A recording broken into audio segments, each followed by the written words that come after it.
Welcome back, guys. Thank you for watching. Thank you for subscribing, sharing. Truly appreciate it. Keep the good work. So today what I have for everyone is I actually want to talk about two things. First, we're going to talk about video in motion. I know a lot of people have tried. Either they get problems or they get locks, depending on if they're in drive or if there's a handbrake. And then we're going to talk about the rear camera zoom that you can set up for your iDrive. But first, to get the video in motion, you need to have the Bimmercode app. And once you have the Bimmercode app, you can go in there and do it. But before all that, one thing I would recommend highly, if you're going to enable video in motion, safety first. So try not to watch it while actively driving. If you're in the parking lot and so forth, or if you just want to use it for the fun of it, do it.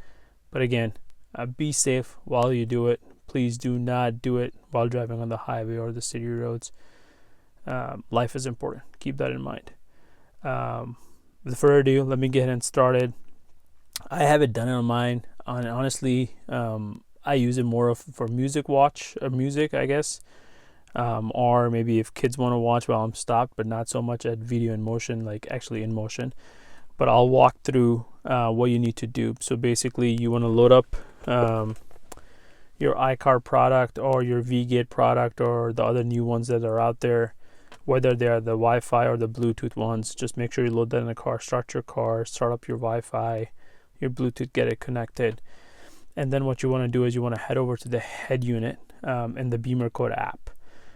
So what I'm going to do is I'm going to set up the screen share, and I'll put it next to my face on the video as well. So let me get the screen recording going. Okay, so I'm recording now. So basically, head into the Bimmercode app, go into head unit. Once you get into the head unit, it starts out with acoustical confirmation, audio, daytime running lights, and so forth. So head down all the way where it says video. Here you're going to three settings: video in motion, video via USB, and additional video codecs for format. So start from the top, and one by one, video in motion, set it to active. Video USB, make sure it's set to active.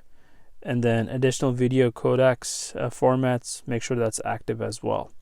Once all three are active, you can plug in the center console where I'm sitting on the driver's side, your USB, and it should work. I have not tried it with like 128 gig or 256 gig hard drive. USB, I've tried it with a 32, 64, and so forth, and they have worked. I know some people have even tried 128. I have 128, but I haven't had a chance to do it yet. So once you get all three of them, your video in motion should work on the screen. If it doesn't work, what you want to do is go into expert mode, which I'm going to do now in the head unit. It's going to give you the warning message that you're getting in expert mode. Be careful. Then you go into 3000 HMI. Once you load up 3000 HMI, you can flip through it. But what I'm going to do is I'm going to quickly search for video. Once you do that, there are going to be a bunch of video options that show up. 1, 2, 3, 4, 5, 6, 7, 8. So depending on your car, I have about 9 settings. Again, I'm doing this on the X5 F15. This will hold true for any F-Series BMW starting from 2011 all the way up to 2017. Some of them might even, on G-Series car, you can do the same thing. But if your video in motion is not working, you have to go in expert mode and make sure these all are active. Video handbrake, make sure that's active. Video handbrake is not active, meaning that you don't have to have a handbrake on for video to work. Video front locked, it's not active. ENT video, it's active. That's what you want.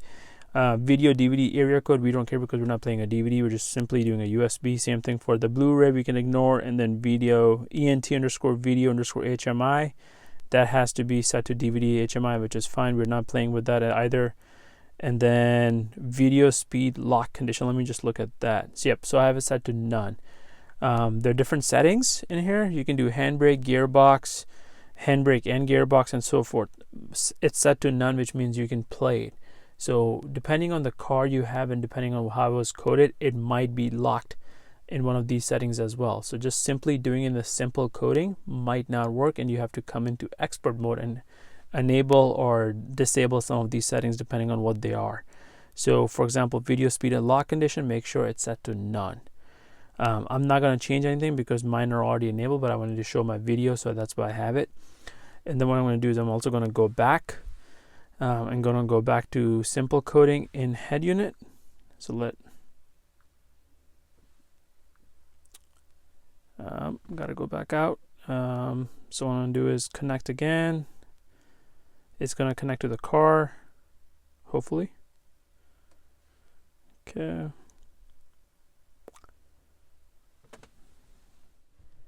Okay, so basically I had to reconnect to Bimmercode app, which I just did. So I went back into the head unit in the Bimmercode app again. And now I'm going to go over how to get the rear view camera zoom. So if you go back to your head unit, go back into simple coding. We're out of the expert coding. There is something called rear view camera zoom. You can enable or disable by default. In most cars, you will notice that it is disabled. And what I did was I set it to active, click OK, click code up top, and you can code it. Mine is active and it's working, and I'll show you how it's done. Once you code it active, you have to put the car in reverse to see it. And once you do that, you can notice that the rear view camera zoom in works. Two areas where it can help if you're towing with your X5 or another car, SUV, X3, and so forth. It helps you to zoom in, or if you're actually parking in a city, a downtown area where it's very narrow parking, you can enable the zoom and then get you more wiggle room to see, okay, how far you are from the car behind you, and you can park the car much easier. So two things that I've talked about today: video in motion and rear view camera zoom. Hope you guys enjoy. Like, subscribe, share. What I'm going to do is let me turn on the camera so I can show you guys the rear view camera zoom and how it's working. So I've enabled the rear view camera zoom. I'm not putting the car in reverse, but basically I'm hitting the parking button right here. Not the parking, sorry, the parking sensor. So it activates the parking distance control sensors. And right now I'm on my top view, so I'm going to switch it over to the rear view camera. So this is inside my garage. So you'll notice how the lines are and everything. From here, if you scroll down, there is which says trailer hitch zoom.